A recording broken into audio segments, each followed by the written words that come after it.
Today I want to talk to you about music licensing. Now, I get asked more than anything in the world from other artists and musicians how they can get their music placed on TV shows. And I get asked this because since 2004, I've been writing music specifically for TV, film, commercials, film and video game trailers. And during that time, I've had over 2,000 placements of my own songs on TV shows from American Idol to The Voice, commercials for companies like Skechers, Audi, Mazda, Verizon, for film trailers, for example, Disney's Cinderella, Ocean's 8, Amazon Prime's Jack Ryan series, which was just a Super Bowl commercial at the beginning of 2018. And the great thing about this career is that it allows you a lot of personal freedom. I've been able to, pursue other musical interests that I have, whether that be touring with other artists or producing albums, playing on sessions for artists and composers, just songwriting with great artists and songwriters without having to worry about the financial aspect of it. So it's been a great career. But as I've gotten further and further into my career, it seems like I get asked by virtually every artist, manager, musician, producer, publisher, record label individual about the process that I've used to generate all those placements.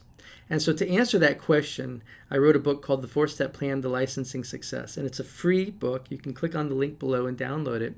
And the reason why I wrote this was primarily because as a young artist and a young musician growing up, I just wanted to get my songs heard. I played in bands for a long time, and I just wanted people to hear my music. When I first started getting my songs placed on TV shows, the financial aspect of it was wonderful. But even more fulfilling to me as an artist was being able to call my buddies back home and be like, hey, check out this show on Friday. It's going to have one of my songs. Or, go to the theaters and check out this movie. It's going to have one of my songs in it. And so I know firsthand the desire for musicians to get their songs heard. And music licensing is a great way to get your songs heard by millions of people. So the four-step plan is really a solid overview of the how of music licensing versus the what, right? So it's no secret that music licensing is a very profitable way to monetize your music. And since that's the case, the question would be, how come more artists and musicians aren't doing it or aren't doing it successfully? And what I've learned is that while a lot of musicians know what music licensing is, they don't know how to license their songs. They don't have an actual plan in front of them that takes them from point A to point B. They're knocking on the door, but some of them are even kicking the door, but they're just not realizing that it's really as simple as just grabbing the door handle, the doorknob, and turning it and walking in.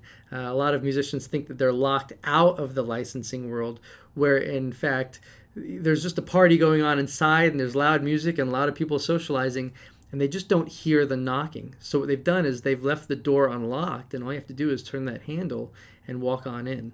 And that's why I wrote the four-step plan to licensing success. It's really to show you how to walk through that door and do it successfully. Now, the 4 steps to successfully license your music starts with step 1, which is just to build your catalog. And this sounds like common sense, but what I mean by this is just to write freely and without any reservation. All right. A lot of artists work under these preconceived notions that their songs have to be, this long, or they have to write in, this particular style or whatever. But what I really want to encourage you to do with this is to write the music that you're passionate about, without any reservation or feeling that you have to fit yourself within any certain, box or any particular confines. Okay.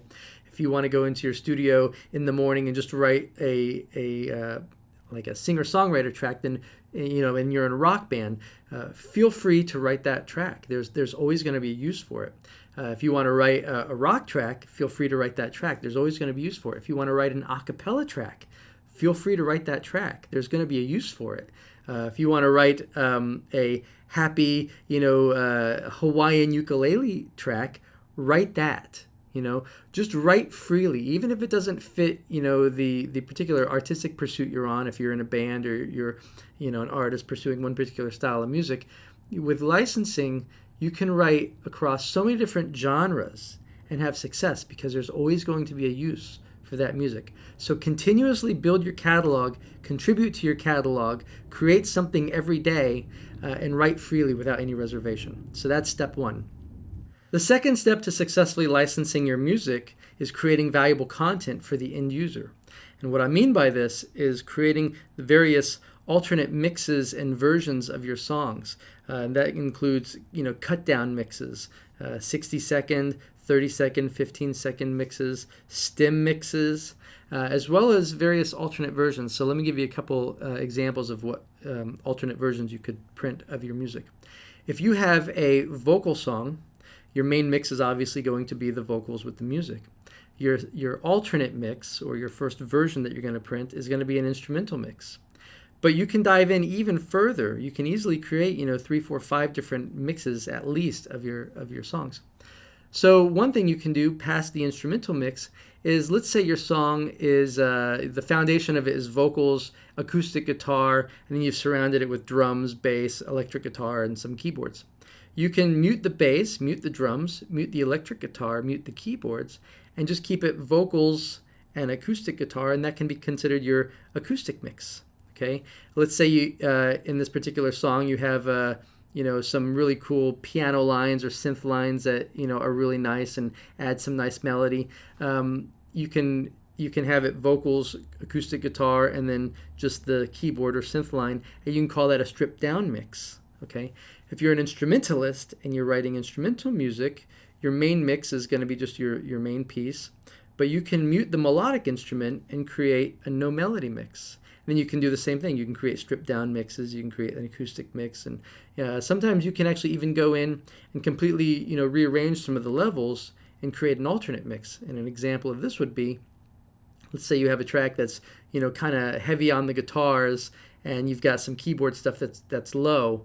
Well, what you can do is you can swap those levels, and you can create an alternate mix where it's more keyboard dominant and less heavy on the guitar. And that's actually worked quite well for me in the past.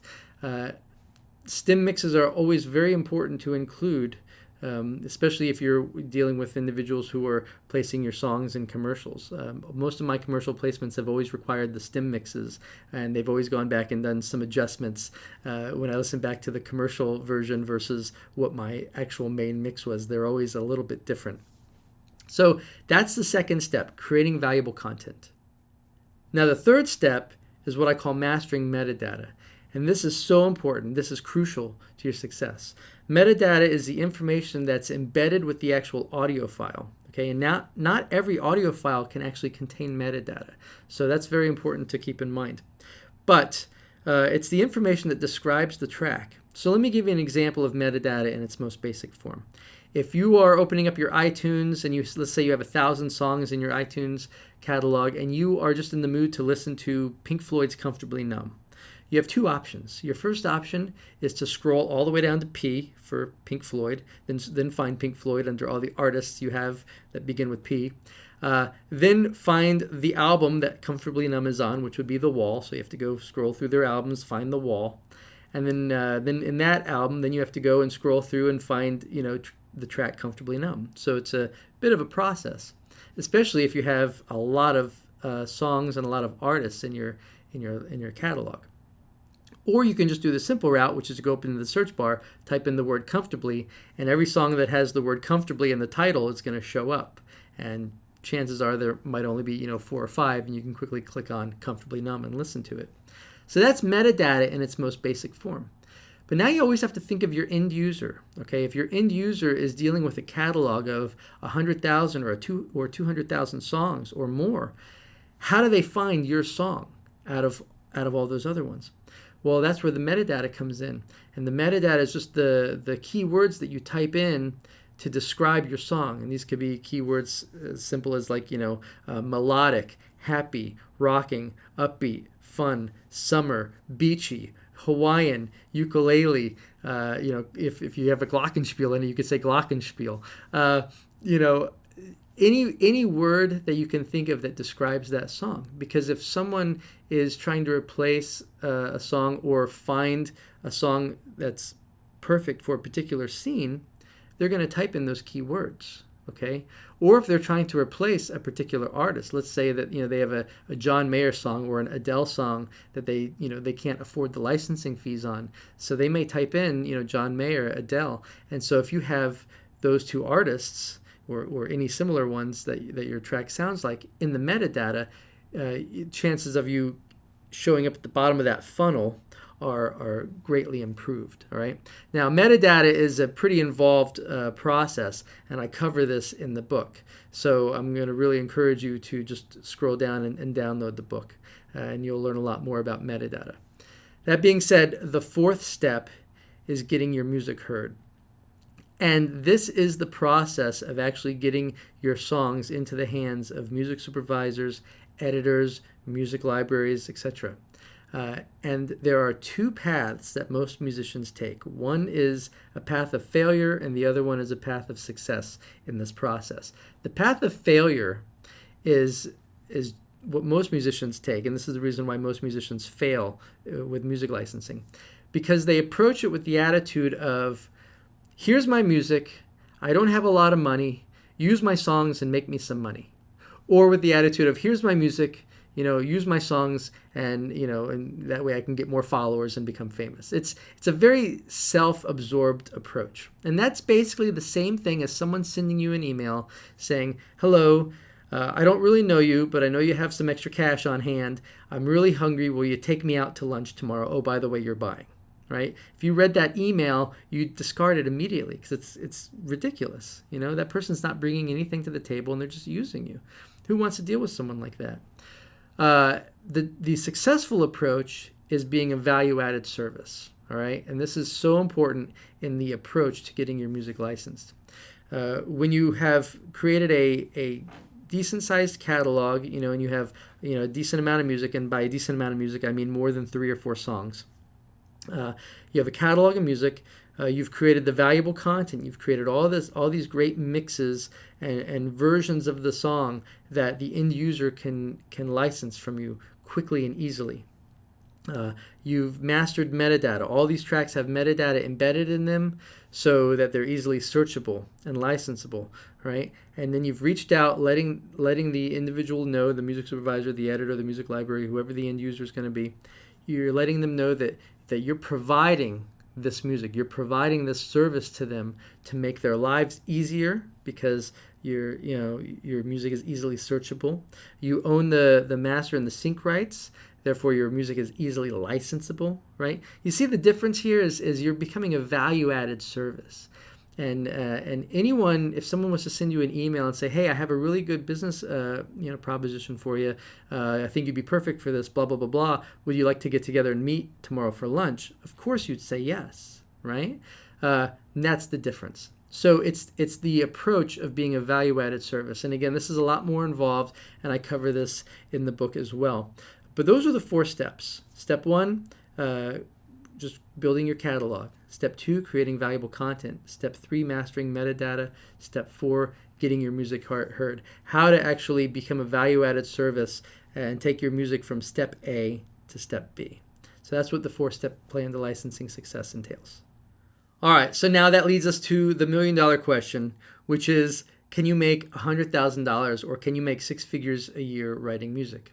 And the answer is yes, you absolutely can. But will you make it the first year that you're doing this? And the answer is no. And I don't say that to be discouraging. I just want to be very factual about this. The reason why that's not going to happen is because of the amount of time it takes for your royalties to cycle through, which generally is going to take about 9 to 12 months, depending on when your placement falls within the reporting quarter. Now, you're going to receive your upfront licensing fees generally within 90 days, okay? But let's say, for example, you got a placement on a TV show that aired on January 1st. You really can't expect to receive the money on the back end or your royalty until, sometime in September or October, whenever your PRO, which in America is ASCAP, BMI, and CSEC, pays out for around the 3rd quarter. That being said, the 4-step plan that I've created over the years that I've been doing this is really focused on consistent placements, all right? And it's great to get the big placements throughout the year. Those are awesome. But I really focus on consistent placements. And the reason why is because consistent placements equals consistent income, all right? So as you add to your catalog, you're just going to be increasing your opportunities for placements, okay? Where, let's say you start, this first year and you're getting a placement every, say once a month. as you continue to add your catalog, as you continue to burn all the multiple versions of your tracks, as you really focus in on your metadata, and then as you continually build relationships with music supervisors, editors, the individuals who work at the music library that you're going to work with, that's just going to increase your opportunities for placements. It's just going to naturally give you more and more and more placements over time. And then before you know it, you're going to go from having one placement a month to a placement every 2 weeks to a placement every week. And then next thing you know, you got 3 or 4 placements every week. So can you make $100,000 a year doing this? Absolutely, you can, very easily. But you have to follow an actual strategy that works. And hope is not a strategy. Just hoping that putting your music out there, that's not going to take you from point A to point B. You might get lucky once or twice, but it's not going to follow. You're not going to be able to follow that consistently and create consistent placements. The 4-step plan to licensing success is a strategy that's I've used for many years. A lot of other people have used it very successfully. It's proven it works. So I really want to encourage you to just download the book. If you're really interested in doing this, download the book, start putting it into practice. And then when you reach your 100th placement, I want you to shoot me an email and let me know about it.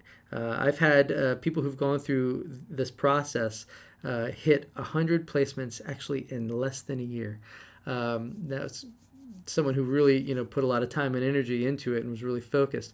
But the process works. So shoot me a message when you hit your 100th placement. I wish you the best of luck. I'm excited to hear your music on TV, and best of luck to you. I'll talk to you soon.